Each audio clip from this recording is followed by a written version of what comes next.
Pengacara Barada Richard Eliezer Pudihang Lumiu atau Baradae, Roni Talapesi, memberikan pernyataannya setelah Baradae memberikan kesaksian atas terdakwa Ferdy Sambo dan Putri Chandrawati dalam persidangan yang digelar di Pengadilan Negeri Jakarta Selatan kelas 1A pada Selasa 13 Desember 2022. Roni memberikan tanggapan terkait momen dalam persidangan di mana Baradae dan pengacara Sambo, Arman Hanis, sempat berdebat mengenai keterangan Richard dalam berita acara pemeriksaan yang disebut berubah-ubah. Utuh ya. Nah, catatan kami bahwa klien saya tadi berulang-ulang menyampaikan bahwa dia sebulan harus didoktrin menghafal skenario tembak-menembak ya, dan ketika dia harus sampaikan yang sebenarnya tentunya dia butuh waktu untuk mengingat kembali, dan itu butuh proses yang tidak cepat ya, karena saya ikut mendampingi bahwa ada tekanan psikologinya, kemudian kita harus datangkan dari rohaniawan, hal-hal seperti itu yang membuat klien saya juga sampaikan. Tetapi perlu diingat bahwa itu tidak merubah-rubah BAP, tetapi dia menceritakan secara utuh ya. Kalau tadi disampaikan kan terkait BAP tanggal 5, itu BAP tanggal 5 menurut saya itu kan masih skenario, dia masih trauma, sehingga dalam penyampaiannya itu juga kan kalau perlu rekan-rekan ingat bahwa di tanggal itu adalah pergantian pengacara dari saudara Ferdy Sambo yang tadi sudah disampaikan ya. Nah itu disampaikanlah skenario. Nah terus ada catatan lagi terkait dengan BAP dari saudara Richard Eliezer terkait dengan yang memegang tangannya PC. Ya faktanya memang memegang, dia tidak bilang apa, tetapi wajahnya PC biasa-biasa saja. Ini kan fakta persidangan. Jadi menurut kami terus tadi coba disampaikan mengenai status justice collaborator ya. Yang menurut kami yang menilai itu adalah LPSK gitu loh, bukan tim pengacara. Jadi tidak boleh mereka menilai seperti itu. Karena assessment ini juga kan proses yang panjang. Tidak ada yang berubah-ubah, ini sesuai konsisten. Kalau ada hal yang baru, ini untuk melengkapi peristiwa pidana yang secara utuh ya. Nah, catatan kami juga terkait dengan yang tadi disampaikan oleh klien saya terkait bukti, ini saya mau tunjukkan ya. Nah, kepada rekan-rekan bahwa ini yang kejadian bahwa di tanggal ini ada juga malah. Ini Kuat Maruf sama Rigi ada.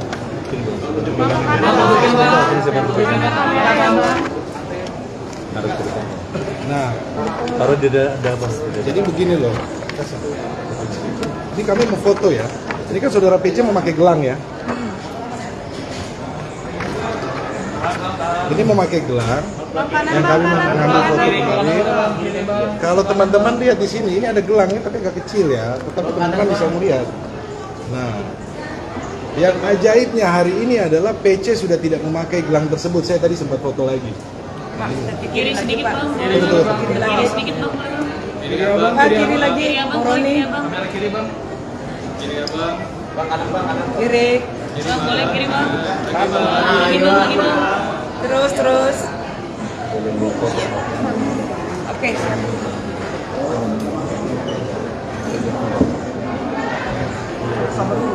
Satu-satu. Tahan Pak. Yes. Nah, di sini kan saya tadi yang sampaikan ke JPO itu lebih jelas ya terkait yang ini gelang. Kanan dikit bang.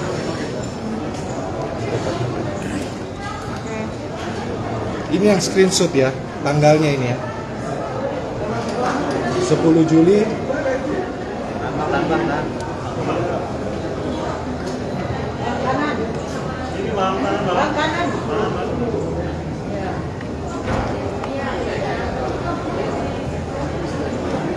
Terbang. Sebelah kiri bang boleh bang. Bang kiri abang boleh bang. Kiri bang boleh bang. Ya. Bang. Ya. Oke. Lanjut bang. Soal kaki mas, soal kaki mas, emang itu kakinya Pak Sambo mas? Cara bukti ini gimana mas? Oke, lanjut bang. Ya, ini kan menjelaskan peristiwa mendukung keterangan dari saudara Ricky Rizal dan Kuat Maruf, di mana di situ ada Ferdy Sambo dan Putri Chandrawati kalau keterangan klien saya kan. Kalau keterangan dari Ricky Rizal dan Kuatmaruf kan sudah jelas bahwa terkait dengan pembelian handphone. Itu yang kita sampaikan bahwa handphone ini kan terkait dengan kakinya ya. Ini yang gelang. Nah hari ini saya mau foto ya, saudara PC udah nggak pakai gelang. Pakai gelang nggak? Enggak ada. Pakai gelang nggak? Kita gelang. Pakai gelang nggak? Tangan. Saya tadi mau foto. Kiri bang. Kiri boleh bang? Bagian Iya.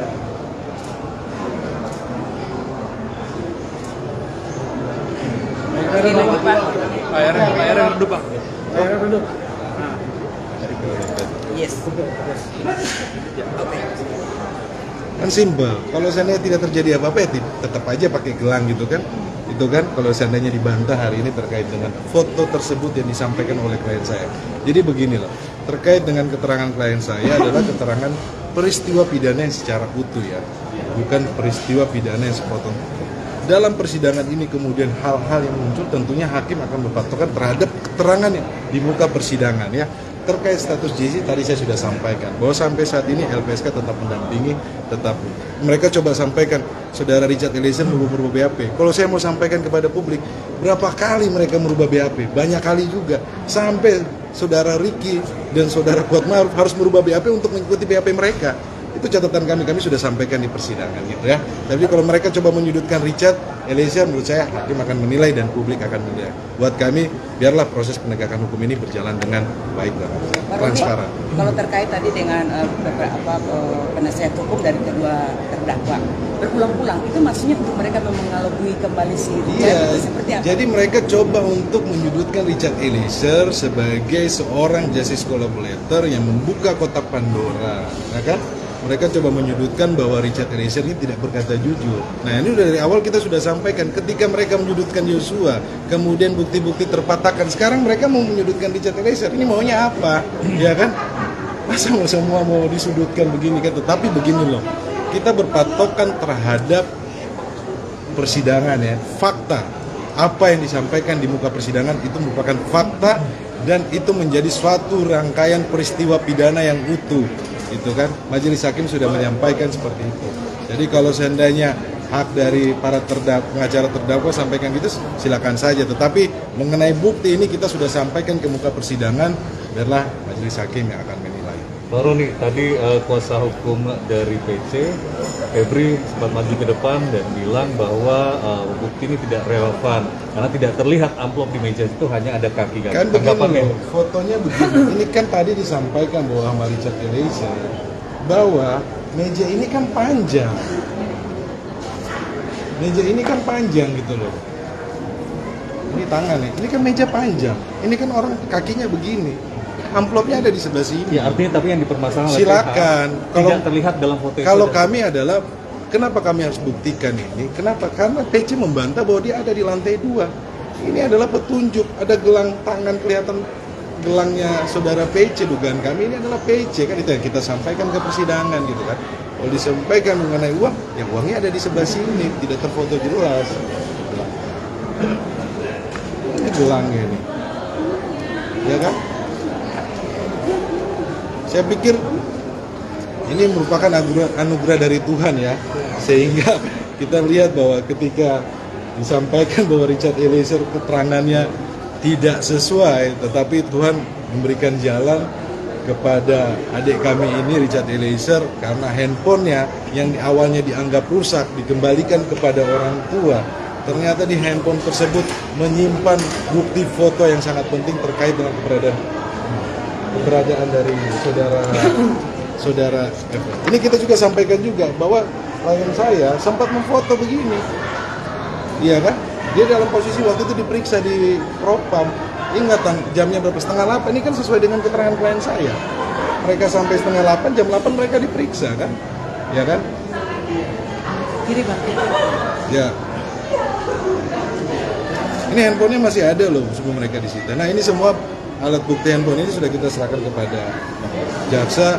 Saran kami kepada rekan-rekan yang bersidang ya buat kami melakukan pembelaan yang benar, tentunya jangan menyudutkan Richard Eliezer, adik kita ini. Tentunya saya pikir bahwa proses persidangan ini harus fair trial ya, harus berjalan. Jangan sampai satu sisi menyudutkan almarhum, kemudian sekarang coba menyudutkan Richard Eliezer. Tapi kembali lagi kita akan berbicara soal bukti dan fakta. Publik bisa menilai.